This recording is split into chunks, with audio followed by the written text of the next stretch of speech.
আসসালামু আলাইকুম রহমতুল্লাহ। সবাই কেমন আছেন? আশা করি ভালো আছেন। আমি আলহামদুলিল্লাহ ভালো আছি। আজকে নতুন একটা ভিডিও নিয়ে আসলাম। সবাইকে জুমা মুবারক। আশা করি ভালো লাগবে। তো আমি আজকে খাসির মাংস দিয়ে ধনেপাতা দিয়ে ভুনা করব। খাসির মাংসটা ধুয়ে ছোটো ছোটো করে কেটে নিয়েছি। তো এখন আমি একটা মশলা বানিয়ে নেব। তো এখন আমি এই যে ব্লেন্ডারটা একটা মশলা বানিয়ে নেব। এখানে আমি কিছুটা পেঁয়াজ কুচি দিয়ে দিতেছি পরিমাণ মতো। এই তো আর কিছুটা টমেটো কুচি আর কিছুটা ধনেপাতা কুচি। আর আজকে আমি মাংসটা ধনেপাতা দিয়ে ভুনা করব। তো এখন আমি এখানে মশলাটা দিয়ে দিলাম, প্রায় 4 টেবিল চামচের মতো আছে।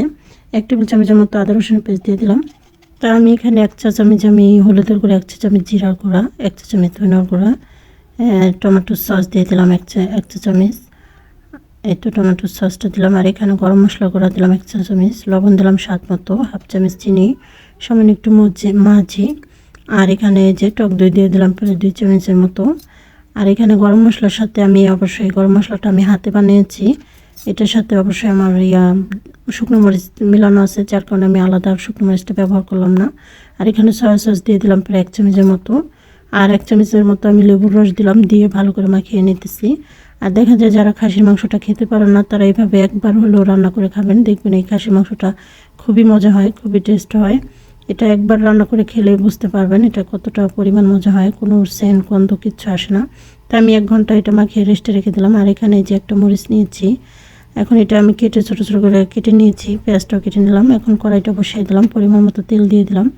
এখানে আমি কিছুটা পেঁয়াজ কুচি দিয়ে দিলাম, দিয়ে এখন একটু ভেজে নেব। তাই এখানে আমি এই যে গরম মশলাটা দিতেছি, গোটা মশলা, এখানে এলাচ, দারচিনি, লবঙ্গ, তেজপাতা সব গোটা মশলাগুলো আছে। তাই এখানে আমি এটা একটু ভেজে নিতেছি। তারপরে এই যে মরিচটা আমি কেটে নিয়েছিলাম, এটা কিন্তু ঝাল না, তাই এটাও আমি দিয়ে দিলাম, এটাও একটু ভেজে নেব। আর এই মরিচটা দিলে দেখা যায় অনেক ভালো লাগে, একটা সুন্দর একটা অন্যরকম একটা সেন্ট আসে। তাই তো মরিচটা পেঁয়াজটা একটু ভেজে তারপর এখানে মাংসটা দিয়ে দেব। তাই আমি মাংসটা 1 ঘন্টা মাখিয়ে রেখেছিলাম। আর অবশ্যই মাংসটা একটু মাখিয়ে রাখবেন আগের থেকে, তাহলে ভালো হবে, তখন মাংসটার ভিতরে মশলাটা ঢুকবে। তাই এখন আমি এটা ভালো করে এই যে নেড়ে চেড়ে, তাই এখন আমি একটু বাটিটা ধুয়ে, মশলার বাটিটা ধুয়ে একটু পানি দিয়ে দিলাম। আর আমি এখানে আর কোনো পানি অ্যাড করবো না, এই পানি দিয়ে আমি মাংসটা পুরো সিদ্ধ করে নিব। তাই এখন আমি এই তো ঢেকে, এটার থেকে দেখেন অনেকটা পানি বের হয়েছে, তাই আমি আবার ঢেকে এটা ভালো করে কষিয়ে রান্না করে নিব। আর দেখা যায় যারা খাসির মাংস খেতে পারেন না, তারা এইভাবে একবার হলো রান্না করে খাবেন, দেখবেন একটু কোনো সেন্ট আসবে না, বাজে কোনো সেন্ট আসবে না। তো এখন আমি এই তো ঢেকে কষিয়ে কষিয়ে ভালো করে রান্না করে নিতেছি। আর জালটা কিন্তু মিডিয়াম থাকবে, বেশি হাই হিটে জাল দিলে কিন্তু এটা ঝোলটা শুকিয়ে যাবে। তাই তো আমি এখন 2টা কাঁচামরিচ দিয়ে দিলাম। আর এখানে আমার গরম মশলার সাথে মরিচের গুঁড়া ছিল, তাই জন্য আমি আলাদা মরিচের গুঁড়া ব্যবহার করি নি। তো আমার মাংসটা হয়ে গেছে, এই যে আমি এখন পরিবেশন করে নিতেছি। আর দেখেন কালারটা খুব সুন্দর হয়েছে, আর মাংসটা খেতে এত মজা হয়েছিল, একদম একবার রান্না করে খেলে আপনারা আবার রান্না করতে চাবেন।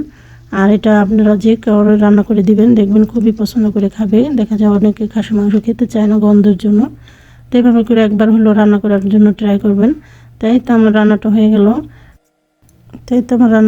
আর সবাই বলবেন আমার আজকে খাসির মাংসটা কেমন হলো, ধনেপাতা দিয়ে খাসির মাংস ভুনা। তো এইভাবে সবাই রান্না করে খাবেন। আর যারা আমার ইউটিউব থেকে ভিডিওটা দেখবেন, একটা লাইক দেবেন, চ্যানেলটা সাবস্ক্রাইব করবেন। আর যারা ফেসবুক থেকে দেখবেন, তারা আমার পেজটা ফলো দিয়ে একটা লাইক দিবেন আর গঠনমূলক একটা কমেন্ট করবেন, তাহলে দেখা যায় আপনাদের কমেন্ট ধরে আমি যে আপনাদের সাপোর্ট করতে পারবো। আর আজকে আমার ভিডিওটা কেমন হলো সবাই কমেন্টে বলবেন। এইভাবে করে ধনেপাতা দিয়ে আপনারা খাসির মাংস রান্না করে খাবেন। সবাই ভালো থাকবেন। আল্লাহ হাফেজ।